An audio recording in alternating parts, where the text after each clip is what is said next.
Você já acordou alguma vez? Não por um som estrondoso ou o toque de um despertador, mas sim por um cheiro?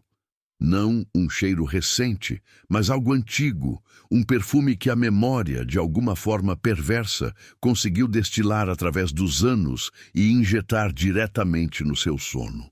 Pense bem, esse cheiro era doce, talvez excessivamente doce, como açúcar queimado, misturado com algo mais escuro, pesado, terroso.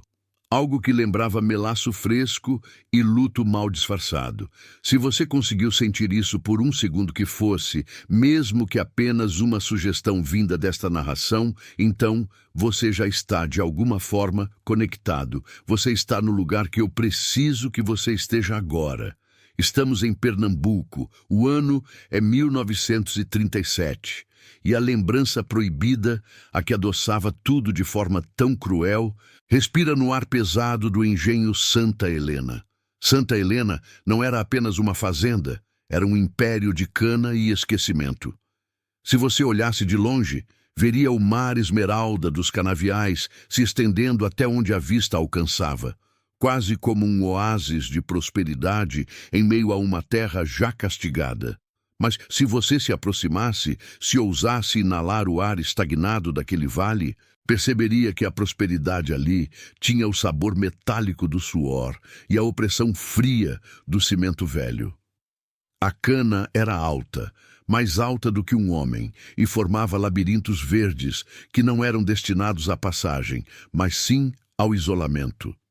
Os canaviais eram testemunhas silenciosas de segredos que o sol de meio-dia tentava, em vão, evaporar. E no coração desse império ficava o engenho. O casarão principal, a Casa Grande, estava construído sobre uma elevação, olhando para baixo, como um olho vigilante e pétreo. Era um monstro de cal e pedra, com varandas sombreadas, onde a brisa nunca parecia alcançar, e janelas altas, sempre fechadas, que pareciam encarar o mundo com uma indiferença gélida. Por dentro, você sentia o cheiro de móveis antigos, cera e uma poeira fina que parecia carregar o peso de gerações de silêncios impostos. Era ali que o coronel Ambrósio reinava. Mas o verdadeiro centro nervoso, o lugar onde a vida e o horror se misturavam em uma sinfonia industrial constante, era o galpão do trapiche. O trapiche, a máquina de moer cana. O coração de Santa Helena batia em um ritmo constante, lento e inevitável, ditado pelo vapor, pela pressão e pela força bruta. O som era ensurdecedor, uma mistura de rangidos de engrenagens, o sibilar do vapor escapando das válvulas e o ruído úmido e grosso da cana sendo esmagada. Era um som que penetrava na carne, vibrava nos ossos e impedia qualquer pensamento claro que não fosse o trabalho. E era esse barulho constante, esse ruído branco da produção, que servia como a cobertura perfeita para tudo o que precisava ser proibido. Você consegue imaginar a sensação? Viver em um lugar onde o som é tão alto que você pode gritar o seu maior medo, o seu maior desejo, e ele seria absorvido, transformado em mais um rangido mecânico? Essa é a primeira fundação do horror de Santa Helena, o isolamento acústico da alma. Em 1937, a vida era uma linha reta e brutal. O dia começava antes do sol e terminava muito depois de ele se pôr, iluminado apenas pela fumaça escura que subia da chaminé da usina. Os trabalhadores, os braços que moviam aquele monstro, viviam em uma tensão permanente. A obediência era a moeda mais valiosa, e o capataz, um homem chamado Elias, era a materialização da vigilância do coronel Ambrósio. Elias não precisava de palavras, ele operava com o peso do olhar e o cabo de aço do chicote. O açúcar, ele era a razão de tudo, o ouro branco daquela região. Mas em Santa Helena, o açúcar era também o elemento de camuflagem. O caldo doce, a garapa que escorria dos rolos, era tão pegajosa que grudava em tudo. Na pele, nas roupas, nas paredes de madeira, no ar. Essa doçura sufocante agia como um filtro, mascarando o odor de feridas abertas, de suor azedo e, mais importante, de medo. Era uma cortina olfativa que prometia riqueza, mas escondia a miséria humana. E no meio de tudo isso existia uma semente de desobediência, uma lembrança. Para entender o que era proibido, você precisa entender o que o coronel Ambrósio mais temia. A quebra do seu sistema de ordem, a mistura do que deveria ser separado. A Casa Grande e a Senzala, agora alojamentos operários, mas com a mesma estrutura de submissão. Eram mundos que não deviam se tocar, a não ser sob as regras estritas dele. Mas o calor, a proximidade forçada pelo trabalho e a desesperança compartilhada criavam rachaduras. Rachaduras por onde a vida, em sua forma mais teimosa e imprudente, insistia em brotar. Essa lembrança proibida tinha um nome, ou talvez dois. Era o cruzamento de olhares furtivos que aconteciam na penumbra, entre as pilhas de bagaço, o resíduo seco da cana. Era o toque rápido das mãos, disfarçado como um tropeço ou um ajuste na correia da máquina. Eram os sussurros, mais silenciosos que o rangido do trapiche, trocados sob a árvore centenária perto do açude, onde a única testemunha era a água parada e escura. O medo ali não vinha de fantasmas rastejando nas paredes, mas da certeza humana da punição. O horror era social, econômico e íntimo. Se algo fosse descoberto, se o laço proibido fosse desvendado, as consequências não seriam apenas a morte física, mas a aniquilação completa da identidade e da esperança. Eu preciso que você fique comigo. Mergulhe profundamente nesta atmosfera. Se você está ouvindo isso no escuro, talvez seja a hora de fechar um pouco a porta, diminuir o volume e se comprometer. Porque entrar em Santa Helena é fazer um pacto silencioso com aqueles que foram silenciados. Se você sentir a necessidade de continuar e descobrir o que o açúcar escondeu, eu lhe peço que, em silêncio, você apenas continue. Esse tipo de história exige um voto de fidelidade, uma promessa de que você não vai desviar o olhar quando a doçura se revelar veneno. É um pacto, e se você não se sente confortável em quebrar esse silêncio, então talvez seja melhor parar por aqui. Mas se você fica, saiba que essa tensão lenta, essa sensação de que algo está errado com o equilíbrio das coisas, vai aumentar. Estamos apenas construindo o palco. O que me leva a Elias, o capataz. Ele era o anti-açúcar. Enquanto o melaço adoçava e grudava, Elias secava tudo com sua presença. Ele era o homem que caminhava sem fazer barulho, cujos passos pareciam amortecidos pela poeira do chão, mas que estava sempre lá. Ele tinha a estranha habilidade de aparecer exatamente no momento em que um olhar demorava demais, ou quando uma pausa no trabalho era mais profunda do que o necessário. Elias tinha olhos de desconfiança perpétua, e ele era o principal guardião da proibição. Ele não temia o coronel Ambrósio. Ele era a sombra do coronel. Lembre-se, estamos em 1937. O mundo lá fora estava em chamas lentas, mas em Santa Helena o tempo estava estagnado, preso na rotina cíclica da colheita e da moagem. A única mudança era a crescente pressão para produzir mais, para que as pilhas de açúcar nos armazéns fossem mais altas, mais brancas, mais promissoras. E quanto mais doce o produto final, mais amarga era a matéria-prima humana que o criava. Pense no galpão do trapiche à noite. Não era a escuridão absoluta que assustava, mas sim a iluminação precária. Lâmpadas a óleo penduradas, lançando luz amarelada e vacilante que criava sombras que se moviam. Eram sombras de gigantes. O maquinário parecia respirar e se contorcer, e cada engrenagem podia facilmente ser confundida com um rosto distorcido, observando. Era ali, nesse ambiente de vigilância industrial e calor infernal, que a memória proibida encontrava seu refúgio e seu perigo. A proibição em si era simples, mas multifacetada. Era proibido sonhar, proibido amar quem não se podia ter, proibido questionar, proibido o ócio. A própria ideia de uma memória que não fosse a obediência e o trabalho era uma afronta ao sistema do engenho. E eu preciso descrever para você o cheiro novamente, porque ele é a chave. Não é só açúcar, é o cheiro de fermentação, de algo que está apodrecendo sob a camada doce. O caldo de cana, quando começa a azedar, libera um cheiro alcoólico e pungente.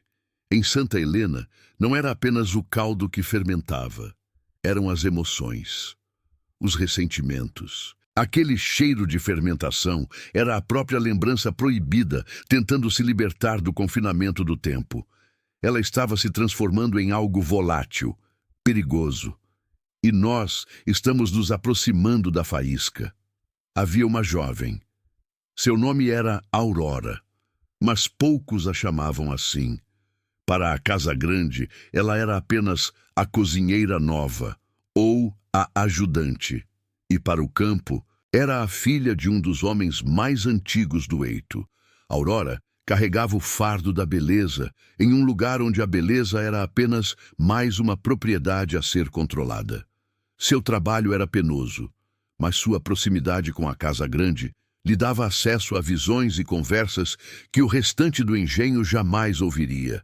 Ela era a ponte tênue e perigosa entre os dois mundos. Do outro lado, havia um jovem, Matias, forte, calado, com as mãos calejadas pela lida com o facão e a cana. Matias não tinha nada além da sua força e de uma dignidade silenciosa que ele tentava preservar sob o sol castigante. Ele era o tipo de homem que Elias odiava instintivamente, o que não se curvava totalmente, o que mantinha um brilho de desafio nos olhos, mesmo que a boca estivesse calada. Eram esses dois, Aurora e Matias, a personificação da lembrança proibida. Não era apenas o afeto romântico, era o símbolo do afeto que o sistema tentava esmagar. A capacidade humana de escolher, de se ligar, de resistir ao controle absoluto do coronel Ambrósio. O medo do coronel não era que eles fugissem, mas que eles ousassem ser felizes ali, sob o nariz dele. Isso seria o verdadeiro colapso da ordem. Eles se encontravam onde o ruído era máximo, onde as sombras eram mais espessas, nos fundos do galpão, onde o bagaço era despejado. O bagaço, o esqueleto fibroso da cana, era o subproduto. Eles eram subprodutos. E ali, naquele monte de matéria seca e cheirosa, eles compartilhavam o que tinham de mais valioso, o silêncio mútuo, a respiração compartilhada, o risco. O risco era a verdadeira doçura. Era uma adrenalina que se misturava ao cheiro de melaço, criando uma embriaguez fugaz. Eles sabiam que estavam brincando com a morte. Eles sabiam que Elias estava sempre farejando como um cão de caça. Mas o preço de não ter essa lembrança, de não ter esse breve segundo de humanidade, era a morte em vida. A tensão, então, não estava no que eles fariam, mas no quanto duraria. Quanto tempo leva para um segredo tão grande, numa estrutura social tão frágil, desmoronar? Você consegue ouvir o ruído das engrenagens do trapiche agora? É lento, é constante, mas quando um grão de areia cai no lugar errado, a máquina toda pode travar. E em Santa Helena, essa lembrança proibida não era um grão de areia, era uma pedra. A Casa Grande, com suas paredes espessas, guardava o seu próprio horror, a solidão do poder. O coronel Ambrósio, cercado por tudo que o dinheiro podia comprar, estava isolado pela própria rigidez que impunha. Ele era o centro imóvel de um turbilhão de trabalho e seu maior passatempo era a observação minuciosa e a espera. Ele esperava que alguém cometesse um erro. Ele precisava que alguém cometesse um erro para reafirmar a sua autoridade. No próximo momento, vamos entrar mais fundo nesse segredo. Vamos seguir Matias e Aurora até a escuridão do bagaço e veremos o que aconteceu quando a doçura do açúcar não foi mais suficiente para mascarar a amargura da traição. O engenho, em 1937, não moía apenas cana, ele moía a esperança.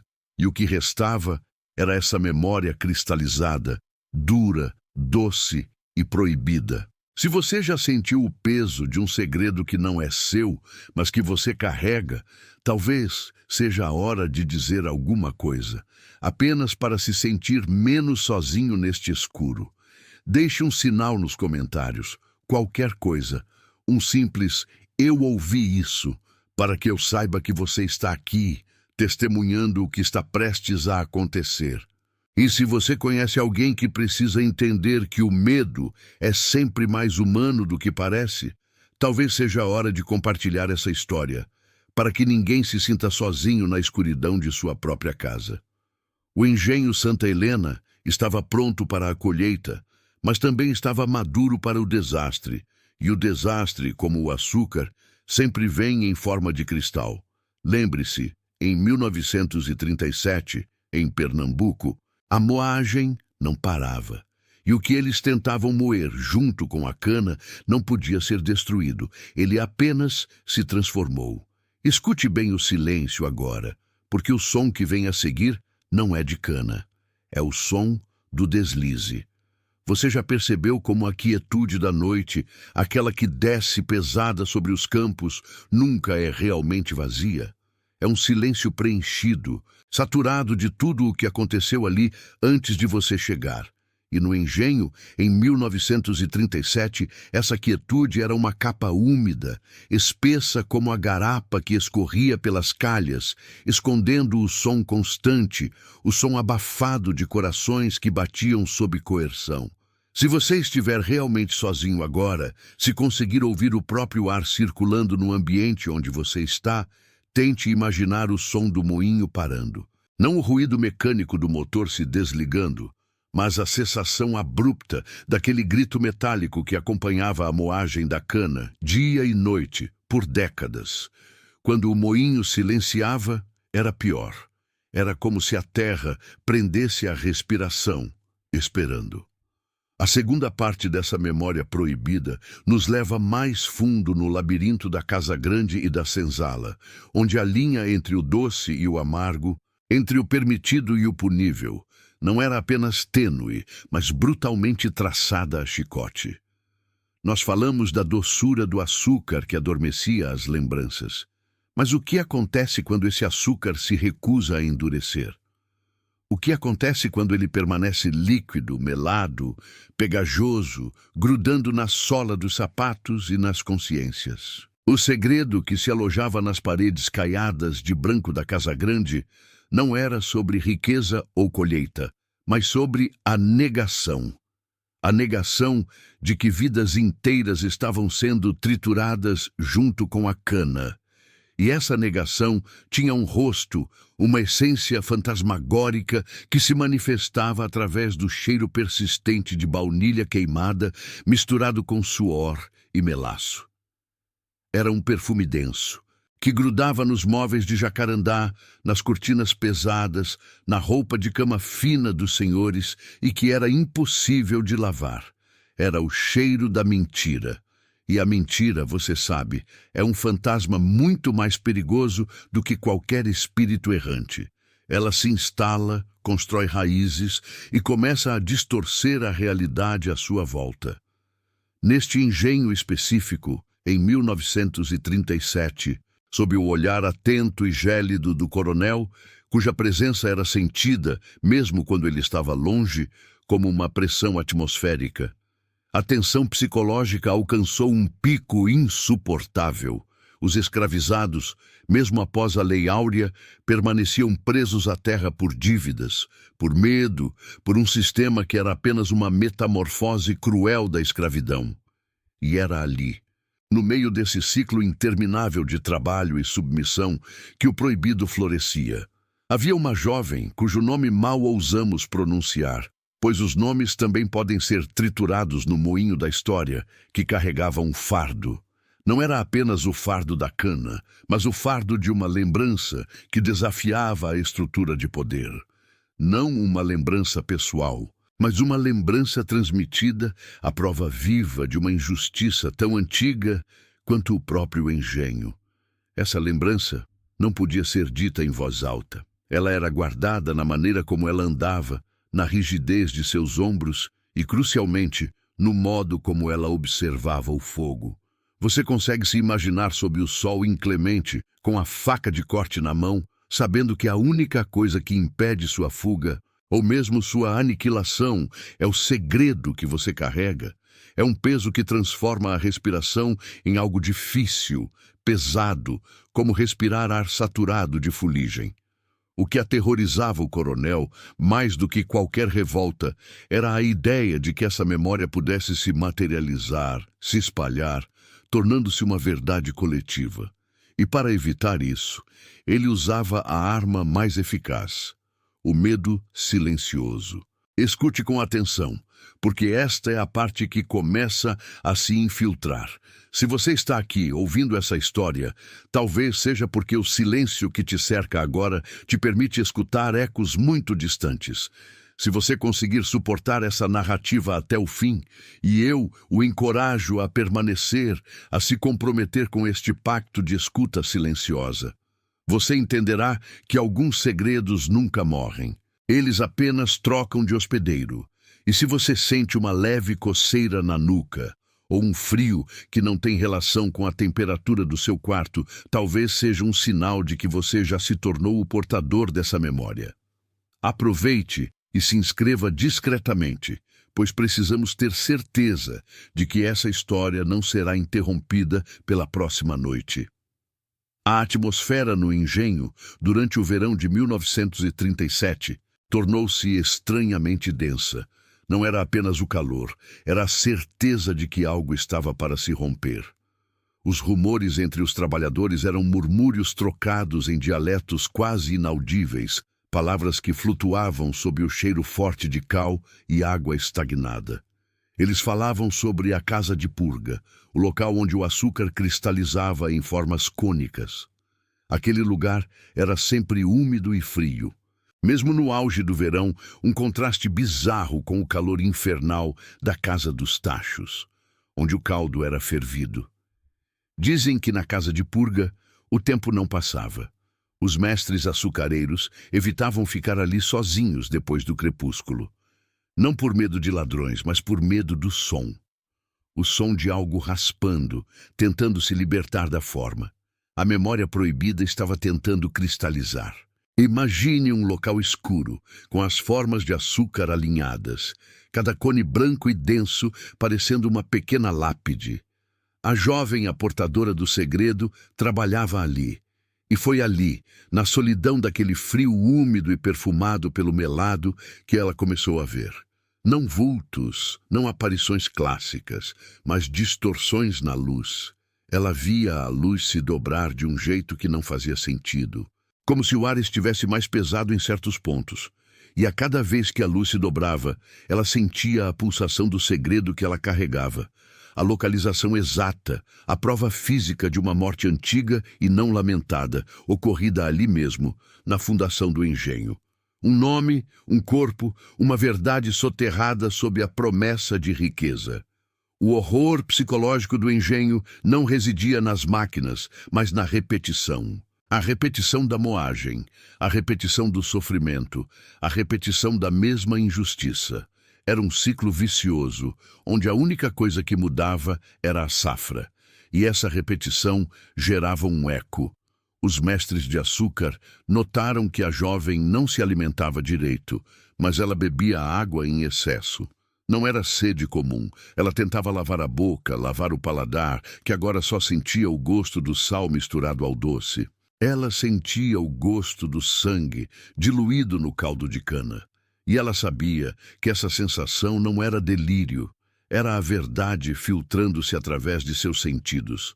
A casa grande, enquanto isso, mantinha sua fachada de ordem e luxo. As refeições do coronel Eram servidas pontualmente, em porcelanas finas, e ele bebia o café mais puro, adoçado com o cristal mais branco. Mas até o coronel começou a sentir a pressão. A tensão se manifestava em pequenos detalhes que desfaziam a lógica do cotidiano. O relógio de parede na sala principal, um presente de casamento de sua esposa falecida, começou a parar. Não parava aleatoriamente. Parava sempre às 3h17 da tarde. Exatamente o momento em que a moagem da cana atingia seu pico de ruído. E, segundo a memória proibida que a jovem carregava, o momento exato em que o corpo havia sido escondido anos atrás. O coronel mandava consertar o relógio, e o ponteiro voltava a correr, apenas para estagnar novamente, no mesmo instante. 3h17. Era uma repetição sutil, mas que esmagava a sanidade. Ele começou a enxergar as rachaduras nas paredes, não como falhas estruturais, mas como veias que se abriam, deixando o passado escorrer. A jovem, com seu fardo pesado, começou a interagir com a materialização da memória de forma perigosa. Ela começou a falar com o silêncio. Quando ela estava na casa de purga, ela parava de trabalhar e olhava para as formas cônicas de açúcar, e em um sussurro quase inaudível, que mal podia ser registrado pelo ar denso, ela faria perguntas. Perguntas sobre o nome, sobre o que havia acontecido, sobre o motivo de a verdade ter sido enterrada tão fundo. E o horror se aprofundava porque o silêncio respondia. Não com vozes, mas com sensações. A temperatura na casa de purga caía ainda mais. E ela sentia um toque frio no pulso, não o toque de uma mão humana, mas a sensação do metal enferrujado de um grilhão antigo. Era como se a memória estivesse se comunicando não através do som, mas através da dor, através do vestígio físico que permanecia na atmosfera. Isso é o que acontece quando você tenta encobrir a dor com doçura. A doçura eventualmente fermenta, e o resíduo se torna veneno. O medo no engenho não era um medo rápido, de susto. Era um medo que apodrecia lentamente, como a cana deixada no sol por tempo demais. Ele infectava os pensamentos, tornava a desconfiança palpável. Os capatazes começaram a observar a jovem de perto, percebendo sua estranha quietude, sua obsessão pelo fogo e pela água. Eles não viam a memória, mas viam o efeito dela. Em um dos turnos da noite, quando as estrelas de Pernambuco pareciam grandes demais e frias demais, a jovem se arriscou. Ela foi até a casa dos tachos. Ali, o calor era sufocante. O caldo de cana borbulhava em caldeirões imensos, transformando-se lentamente em melaço. O cheiro era quase insuportável de tão doce e quente. Ela parou diante de um dos tachos, onde o líquido fervente parecia espesso e escuro como a noite sem lua. E ali, refletido na superfície borbulhante do açúcar em transformação, ela viu por um breve instante não o reflexo de seu próprio rosto, mas o rosto de quem havia sido soterrado. Não era um fantasma, mas uma imagem congelada na matéria, como se a alma da vítima estivesse tentando se libertar através do vapor. Essa visão a deixou paralisada. Ela soube, naquele momento, que a memória não estava apenas com ela. Estava em todo o engenho. Estava no açúcar que o coronel comia, estava nas paredes da casa grande, estava no próprio solo que eles pisavam. E o que era mais perturbador, a memória não era passiva. Ela estava se tornando ativa, exigindo sua libertação. O plano da jovem começou a se desenhar não na sua mente consciente, mas como uma instrução fria e urgente vinda da terra. Ela precisava levar à prova o objeto físico que ligava a fundação da riqueza do coronel ao crime original, para fora dos limites do engenho. Mas o engenho era um organismo vivo e atento. As canas, altas e densas, pareciam mãos que a puxavam para trás. Os gritos distantes dos animais pareciam avisos. E o coronel, que passava noites sem dormir, caminhando pelos corredores da casa grande, sentia a alteração na balança do poder. Ele começou a sonhar. Sonhos terríveis, onde o açúcar não era branco, mas vermelho escuro, e onde o moinho não triturava cana, mas ossos. E a cada pesadelo, ele se convencia de que precisava extinguir a fonte daquele mal, a portadora da lembrança. O palco estava montado para um confronto inevitável, um duelo silencioso entre a opressão de 1937 e a verdade de um passado que se recusava a ficar enterrado. O açúcar, que deveria ser um símbolo de prazer e riqueza, transformou-se em uma armadilha, um melado que prendia a todos, os vivos e os não vivos, em uma espiral de medo e culpa. Estamos nos aproximando do cerne da história e a tensão se torna quase física. Se você está sentindo um nó no estômago, se seus olhos insistem em vagar para o canto mais escuro do seu quarto, isso significa que você absorveu o peso do engenho. O que você faria se soubesse que a única forma de libertar uma alma é arriscando a sua própria? A jovem percebeu que o perigo não era ser pega, mas sim a possibilidade de que o segredo fosse reabsorvido pelo engenho. Se ela falhasse, a memória se dissolveria novamente no solo e no melaço, e o ciclo de negação e sofrimento recomeçaria, talvez ainda mais cruel. A escolha não era mais entre viver ou morrer, mas entre esquecer ou ser esmagada pela verdade. Ela começou a guardar um pequeno objeto em seu corpo, sob suas vestes. Não era a prova final, mas a chave para encontrá-la. Um pedaço de metal, frio e pesado, que ela retirou debaixo do assoalho da casa de purga, em uma noite onde a lua estava totalmente escondida. Neste ponto, o medo já não era sobre o que o coronel faria, mas sobre o que o engenho exigia. A casa grande parecia observá-la com seus janelões escuros e o cheiro doce de baunilha queimada se intensificou, tornando-se sufocante. Era o cheiro da ira do lugar. Se você já sentiu algo similar, essa certeza fria de que há algo além da sua visão, um conhecimento proibido pulsando perto de você, deixe um comentário abaixo.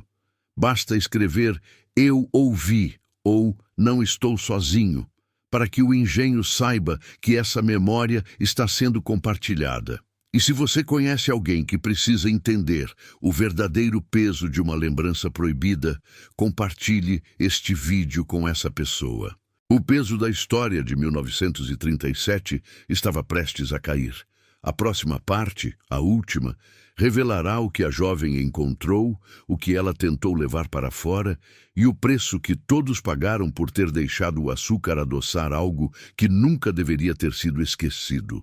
O moinho estava prestes a girar pela última vez, mas desta vez não seria cana que ele trituraria. Seria a paz. A vigilância do coronel aumentou. Ele podia sentir o cheiro do medo dela e sabia que o tempo estava se esgotando. Ele a proibiu de ir à casa de purga, mas era tarde demais. O objeto já estava com ela. O metal frio, sob a roupa quente de algodão, era um lembrete constante de que o açúcar não era mais apenas doce, era a moldura de um túmulo.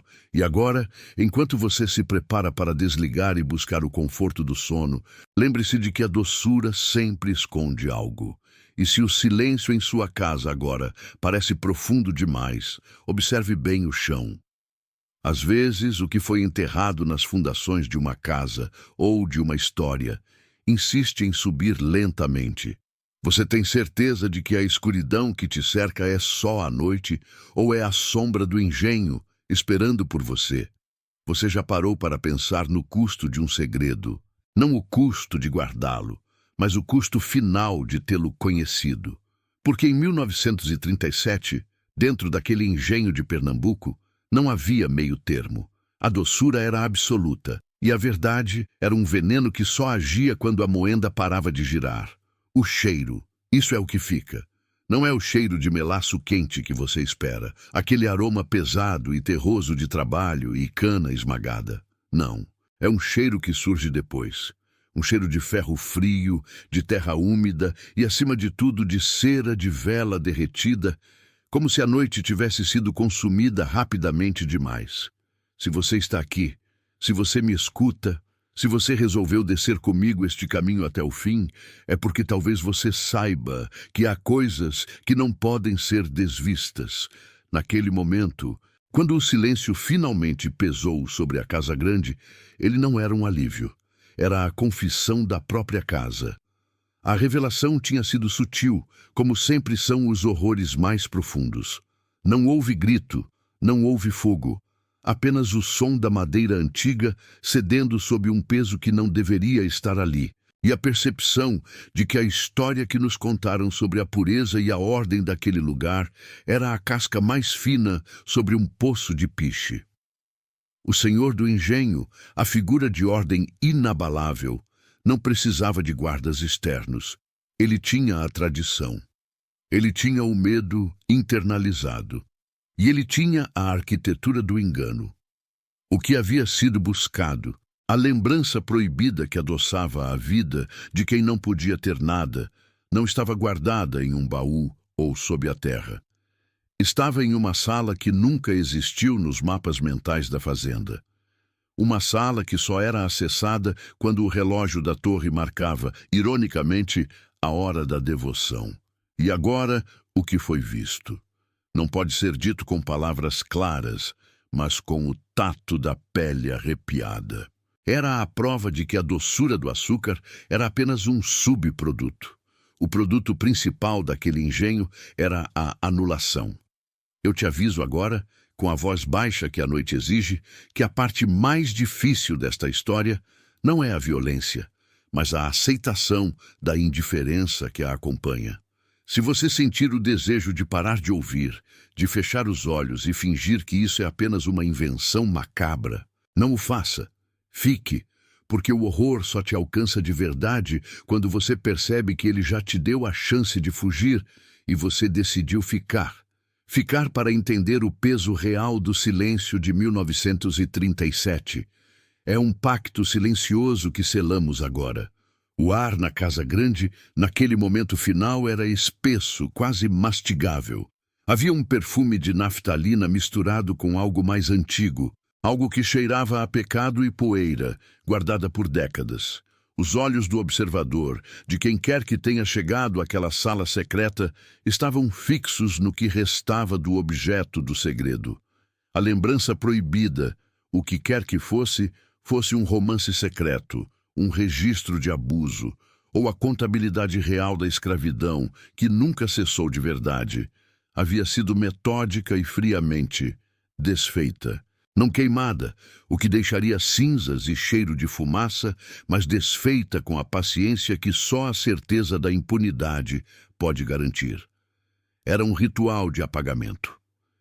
Imagine livros, não rasgados, mas cujas páginas foram cuidadosamente umedecidas e batidas, até que o papel se transformasse em uma polpa indistinta. Imagine cartas, não lidas, mas cujas tintas foram dissolvidas em água sanitária barata, transformando as palavras de amor ou dor em manchas azuis e roxas, ilegíveis, como hematomas na história. O horror psicológico não está no que foi feito, mas na frieza de quem o fez. O senhor do engenho, para quem a honra e a terra eram sinônimos, encarava a manutenção do segredo não como um crime, mas como uma manutenção predial, um vazamento que precisava ser estancado. E o estancamento envolvia transformar a prova em nada, em uma massa pegajosa e sem forma, não muito diferente do resíduo de cana que era jogado aos porcos. O que o observador viu não foi um monstro furioso, mas um homem em mangas de camisa, limpando meticulosamente o chão com um pano velho, restaurando a ordem absoluta do engano. Era a normalidade do mal. A cena era tão doméstica quanto a preparação do café da manhã, mas cada movimento do braço dele era a negação de uma vida inteira de alguém, ou talvez de muitos. A essa altura, o observador estava preso. Não podia voltar, pois o caminho de volta era o mesmo caminho que o trouxe até ali, e a escuridão daquelas paredes não era amiga de quem carregava a verdade. Não podia avançar, pois avançar significava confrontar a frieza letal daquele homem. A tensão aumentava não com o som, mas com a ausência dele. O engenho parecia respirar. Você consegue ouvir? Essa respiração não é a sua. É mais lenta, mais profunda, uma sucção que vem das paredes, do piso de tábuas largas. Se você está sozinho agora, no seu quarto, na sua sala, com a única luz vindo desta tela, saiba que essa sensação de opressão é real. É a sensação de estar em um lugar onde o passado nunca passou, apenas se adensou. O Senhor, sem levantar os olhos da polpa molhada de papel no chão, finalmente falou. Sua voz era baixa, monótona, sem raiva, o que a tornava infinitamente mais assustadora. Ele não perguntou o que o observador estava fazendo ali. Ele apenas declarou, como quem lê um aviso. O açúcar esconde muitos sabores, meu filho. O mais doce no final é sempre o esquecimento. E ele sorriu. Não um sorriso de triunfo, mas um sorriso de cana-de-açúcar, duro, fibroso e sem emoção. O observador entendeu. Não seria morto, pior, seria incorporado. Seria feito parte da Casa Grande, uma nova testemunha silenciosa. Forçado a carregar o peso daquele cheiro metálico e daquele sorriso, até que ele mesmo se transformasse em poeira. A lembrança proibida não havia sido apagada apenas para proteger o Senhor. Havia sido apagada para proteger a estrutura. Aquele engenho não podia cair. A doçura forçada precisava continuar sendo vendida ao mundo, mesmo que fosse irrigada com o silêncio e o medo. O clímax não é físico, é a invasão da mente. A certeza de que você não pode mais fazer parte do mundo normal depois de ter visto a engrenagem do mal funcionando com tamanha eficiência burocrática. A doçura de 1937, o produto final brilhante e branco, era o troféu. E o preço? O preço era a alma de quem ousasse olhar para a fonte. O observador recuou, não por vontade própria, mas porque a própria casa o empurrava. As escadas rangiam sob um peso diferente agora, o peso da cumplicidade forçada. Cada passo era um juramento de silêncio, selado não com sangue, mas com o cheiro de melaço fermentado e arrependimento. Ele saiu da Casa Grande. A manhã ainda não tinha chegado, mas o cinza opaco do horizonte já anunciava a chegada de um novo dia de trabalho, um novo ciclo de cana. E a moenda, aquela máquina de engolir e vomitar doçura e trabalho, começou a ranger novamente. Era um som reconfortante para os que não sabiam, um som de prosperidade. Mas para quem havia estado na sala secreta, era o som da trituração da memória. A cana era esmagada, a água era fervida, o melaço era purificado, e o segredo era transformado em vapor, invisível, mas presente em cada grão de açúcar. O que acontece depois é a vida. A vida continua, mas você não é o mesmo. A doçura daquele açúcar, antes um conforto, agora é uma náusea. Você tenta falar, tenta sussurrar a verdade no escuro, mas as palavras engasgam, cobertas por um xarope denso e viscoso. O Senhor do Engenho venceu, não porque puniu, mas porque te silenciou de dentro para fora. Ele transformou a sua garganta em um armazém de melado. E essa é a conclusão definitiva de Pernambuco, 1937. O engenho continuou produzindo. As famílias continuaram a viver sob sua sombra. Mas algumas pessoas nunca mais puderam provar o açúcar sem sentir, por baixo daquela camada branca e doce, o sabor metálico e frio do que foi destruído, do que foi apagado. A lembrança proibida não morreu. Ela foi refinada, transformada no silêncio que sustenta a ordem. Eu te pergunto agora, com toda a seriedade que o medo exige, você já sentiu isso? Esse gosto que não deveria existir, esse peso que não deveria ser seu. Se você sentiu o estômago revirar, Se você parou de respirar por um momento, escreva nos comentários uma palavra simples.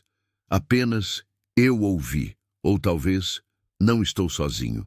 Porque compartilhar a verdade, mesmo que em um sussurro digital, é a única maneira de garantir que o engenho não vença de novo. Se você conhece alguém que precisa entender o que se esconde atrás da doçura, compartilhe este relato. Mas avise, ele não é para ser ouvido sozinho. Porque o verdadeiro horror não é o que acontece na escuridão. O verdadeiro horror é o que continua acontecendo, à luz do dia, depois que todos decidem esquecer. E se você fechar os olhos agora, na quietude da sua casa, e prestar atenção à respiração que não é a sua, você pode jurar que ainda ouve o ranger lento e implacável daquela moenda, triturando algo mais valioso que a cana-de-açúcar. E a casa grande, ela nunca para de vigiar. Nunca. Olhe por cima do ombro antes de apagar a luz.